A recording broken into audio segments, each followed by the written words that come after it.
Hi, everyone, and welcome to the craft room. I just got cleaned up after quite a big card making session. I've been really working on making a lot of greeting cards lately, and so I just kind of got things cleaned up a little bit. This is kind of a view of the card making side of my studio. So I have all my stamps and dies and inks and all kinds of things, embellishments down in these Alex drawers. I have a tour that I did a couple years ago. Nothing much has changed since then. I maybe added a couple little decorative things, but other than that, I've kind of kept most things the same. This is just what's been working for me. So I'll put a link to the tour from a couple years ago. And if you're looking for ideas for your own card making space, definitely take a look because I've got some tips on how I kind of store my stamps by theme and how that's been helpful for me and that type of thing. This is my craft desk over here. And oh, these are the cards that I made. I have a Instagram page or an Instagram account that it's just the Blue Scallop Creations, and it has kind of my card portfolio there. And then also on my blog, I have a greeting card gallery that's got all of my cards on here and the supplies I used if you're curious as to, where I found certain stamps and stuff. I haven't really been buying a lot of stamps lately. It's funny. I've been way more focused on junk journaling and kind of collecting items, vintage items for the journals that I've kind of gotten away from card making. And it's funny. I haven't really I'm not going to say I haven't missed it, but I haven't been kind of gravitating towards cards. But once I kind of got started and took a couple days and just got started making cards, I was really enjoying it. And there were a few reasons why, and I'll kind of get into that in a minute. But I wanted to show you the cards first. I was kind of just wanting to do techniques that I really enjoy. And my favorite technique is ink blending with stencils. And these cards were all, and I love florals too. So I decided just to make what I like. So I did all floral stamps, ink blending, stencils. I did 2 cards these are kind of the same, only a little different. And I'll tell you about that in a second. I've been really enjoying Altenews 3-dimensional embossing folders that have matching stencils. And then they also, some of them have dies that cut out too, so that's even better. But this particular one, I'll put a link. I forget what it was called, but I wanted to try 2 different types of ink on them. I did one card with distress oxide ink and then the other card with distress ink, just to kind of look at the differences. I had seen a blog post where another person had kind of compared, and I couldn't remember which one I liked better, so I kind of went to the blog post, looked at that, and then I went and did my own thing with the inks on these cards. And this one here is actually the Distress Oxide inks, and then this one is the regular Distress inks.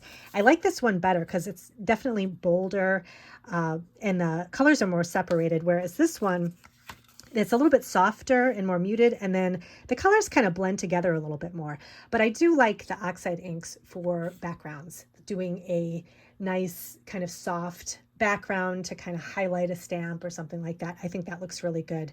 But I think for just regular ink blending, where I'm trying to kind of get a bold flower, I think I'm going to stick with the Distress inks. So I really like those. And then I think this was Altenew too. It may have been Pink Fresh Studio. I can't remember. But I really like this flower too. This had a really intricate die that cut out lots of parts of the flower. And for this, I did Copics because I also like Copic coloring on flowers. So I did that one. This one was another, I believe, I can't remember if that was, this one is Pink Fresh Studio. This one is Altenew. This one is Pink Fresh Studio. I'll put links. This one, I did a background using this Catherine Pooler woven die. It's like a background die. And I just popped it up with foam tape, and I thought that looked really good with flowers against it. So I added that, and then I did just like a cutout sentiment for happy birthday. So I got these done, and as I was kind of getting my supplies ready to make the cards, I was making a few tweaks to my desk, and I found some things that were really helpful. So this is my desk right here. I have a countertop sized desk. This was an old, from Martha Stewart's, she had a craft furniture collection back in, I don't know how long, I probably got this over 10 years ago. And I really like this craft desk because it's countertop height. My other craft desk over here that I do my journaling and that kind of thing is countertop height as well. I like to walk around my craft room. I don't like to sit unless I'm doing maybe a really long-term thing like making charms or doing a lot of Copic coloring. But otherwise, I like to stand up and move around because I like to be able to grab my supplies. But this desk has served me really well. It's got two really big drawers. I keep all, the things that I reach for the most in the drawers. I've got, some ink in here and then some other stamping tools. And then over here, I've got foam tape. I've got Post-it tape, like pens and that kind of thing in this drawer. And then on top of the desk, I keep everything that I use constantly, like my cutter, my Copics. I like to keep my Copics out. A lot of people have asked what I keep the Copics in. This is actually a storage unit from Organize More, and I'll put a link to their website. They have a similar one to this. This is a very old model. They have an updated model that you can get that's a marker holder. And I really like it because the markers stick out a little bit and then you can kind of organize them by rainbow color or however you like to do it.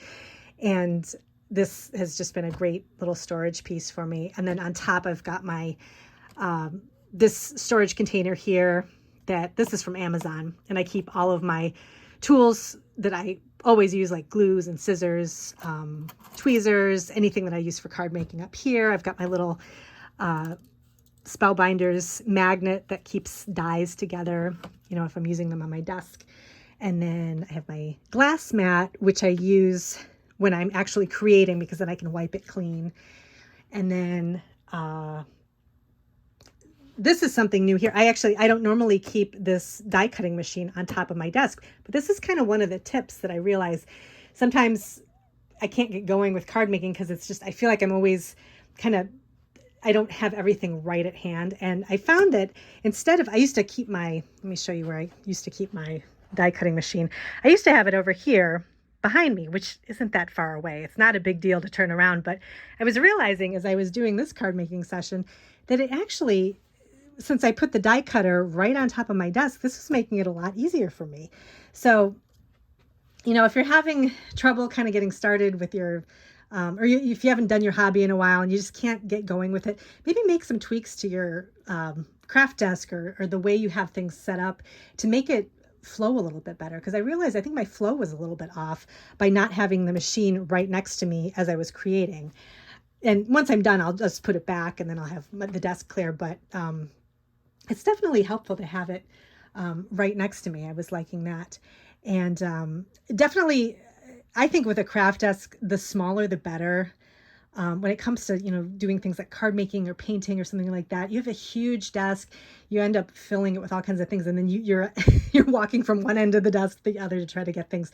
So even if maybe if you have a big desk, if you just keep a smaller portion of it, just confined to just have your little tools right where you need them and everything you use just for that particular creative thing that you do, cards or collage or whatever, have everything right in front of you. That always makes things a little bit easier. I've also recently got this shelf. I think this is totally Tiffany. And I wasn't sure what I was going to use it for. And I finally figured out as I was making these cards, I was figuring out what was really helpful. And on my desk, I tend to kind of gather supplies and then throw them on my desk and I lose everything and I can't find my ink. I can't find which thing I'm using. I don't want to keep opening and closing the drawers and putting the inks away when I'm done stamping one thing. So I use this shelf for all of my kind of technique inks. So I've got my VersaFine Onyx ink. I've got my dye ink. I've got my Memento right here. I've got this is from Tailored Expressions. It's probably hard to see on camera here. It's a little grid. I use this all the time in my Misty to kind of line up my sentiments and make sure everything is straight. Because I don't know about you, but I can never get a straight sentiment no matter what I do. Even if I try to if I think I have everything lined up, it always ends up looking kind of crooked. So I like to use that. But this was great. So this was the first time I was kind of really using it for card making or for my inks. And I was thinking before, oh, I'll have just colored inks up here and kind of line it up in rainbow order and, things like that. But I think this works really well to have just my black inks and my Versamark ink up here, because I think those the most when I'm card making. And then if I need colored inks, I can just go behind my desk here and just grab what I need. But so kind of along the lines of having this little shelf here, I also love to have a lot of containers where I can put things, whether it's like a little cup to keep loose stamps, the little magnet here for the loose dies to kind of keep everything together. When I'm using my Copics, I always have a little cup like this down here where I'll have my color combinations that I'm using. So like for this card here, let's see, I think it's this card. I use these Copics for this card. And so I'll grab all the markers that I used and kind of just put them in the cup because I might want to make the card from it. So that's always nice to have. And then I was using blender brushes too. So I have this cup for my used blender brushes that I can go wash off later. So, which kind of brings me to another thing. I realized I like ink blending so much, and I was using the little foam daubers, but I'm actually really liking these little brushes a little bit better. And I had a couple of them, just a very small set I picked up from Amazon. I think it was like in the makeup section. And they were one was like a really huge one and one was a really tiny one, and they were kind of weird sizes. And I wanted to have enough brushes for each of the colors of my distress ink. And so I ended up just picking up a big collection of these brushes. I'm expecting another, these are kind of the smaller size, which these work really well, but I just also ordered a set of larger size ones. But they come in different, but you can get different amounts. I got the pack of 24 of each one, so they just come in a pack like this. Very inexpensive. I think it's worth it if I've been card making for over 15 years. So I think as far as if you're going to use certain tools all the time, I think get good ones. Get a couple of them if you want. I actually have 2 Misties.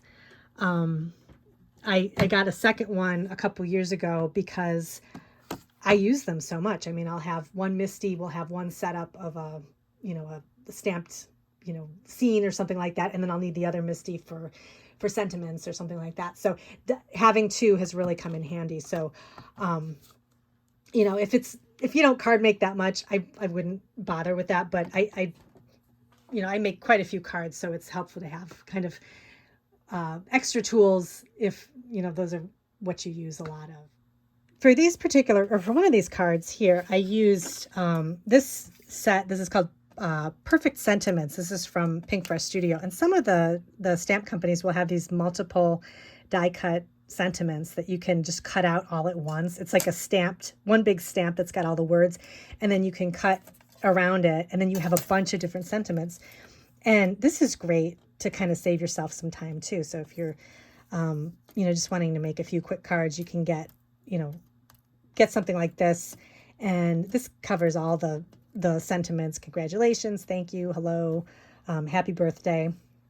And I used the happy birthday one for this card. But this makes a really nice it looks really nice on the front of a card. You can pop it up with foam tape. But these will save you time too. If you have just a bunch of these trimmed out, it kind of makes your card making go quicker, and you can kind of focus more on the techniques that you enjoy. And another thing too I like to do, which I've talked about this in a blog post actually, I have this box of extras where I have like extra cutout frames, stamped images that I didn't end up using, just kind of waiting for a card, waiting for me to make it a card. So I've got, like this, I can make a card of just color in the flowers and die cut it out, and that's a card. I've got a couple of different backgrounds. I've got these are some inked backgrounds that I didn't end up doing anything with, but this is just a nice little, like a little paint swoosh I can do something with. This was a background die that I cut out, but I ended up not using, but this could be used for another card.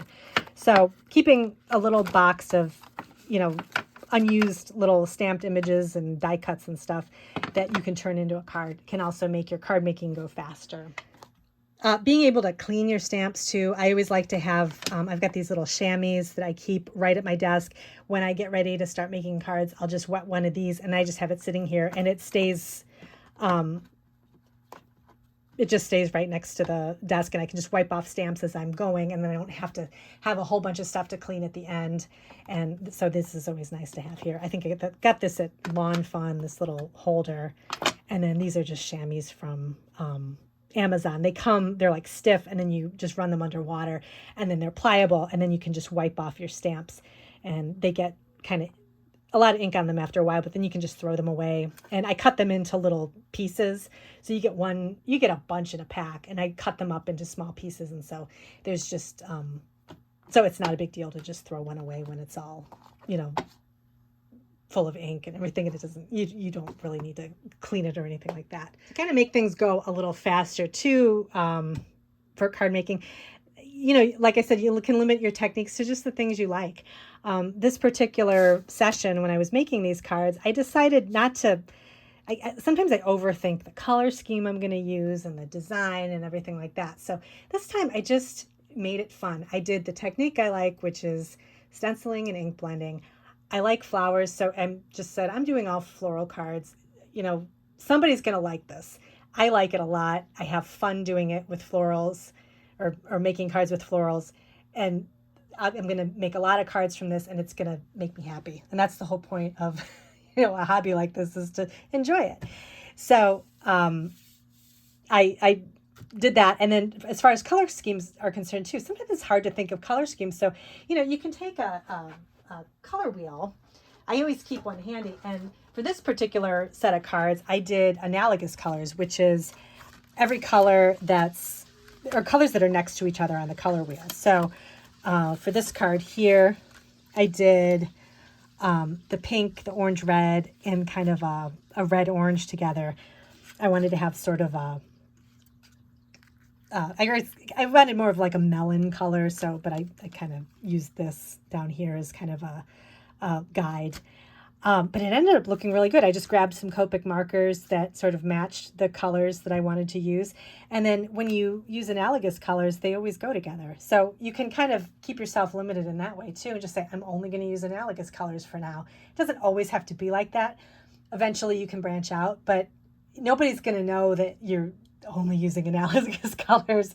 They're going to just think how pretty the card is, or how, they're going to give it to somebody they care about. So that's pretty much it. I'm going to clean everything up, and then I'm going to be going over and working on some more journals. I'm always excited to get back to doing that. And definitely sign up for the newsletter. I have all kinds of updates. Sometimes I'll put coupons in there for my shop. And then you can go back and watch any of my old videos. I've got some playlists set up too. So if you're interested in kind of seeing what goes on around the studio, you can go in and kind of look around there, and have lots of organizational videos. So like I said, if you want to get more in depth on how I organize my card making space, definitely head over to my playlist for organization, and you'll find everything you need there. So thank you so much for joining me today. I hope you got some, ideas on, tips for kind of helping you kind of have more of a creative flow when you're card making. You can use it for any hobby. Some of the things that I mentioned. I'll have a blog post that kind of goes into more depth. I hope you have a great rest of your day, and thanks for watching, and I'll see you next time.